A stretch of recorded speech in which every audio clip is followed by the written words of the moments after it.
অনেক কিছু লিখছে made in China, made in China লিখছে, তাও এখানে মেড ইন চায়না লিখলো, এটা মেড ইন চায়না, চায়নায় মাল আর কি, চায়না থেকে আনছে যে বাংলাদেশে।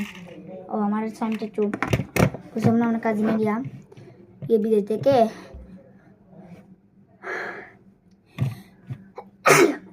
বিদেশ থেকে চায়না থেকে বিদেশে নিচ্ছে, বিদেশ থেকে বাংলাদেশে আনছে। ও 3টা দেশ, চায়না থেকে বিদেশ আনছে, বিদেশ থেকে বাংলাদেশ। ইন্টিরিয়ারগুলো আমি দেখা করতাম, দেখতে একটি চাঁদ গাড়ির মতো না, বলে চাঁদ গাড়ি না, আমি এটা রাখি আসি দাঁড়া একটা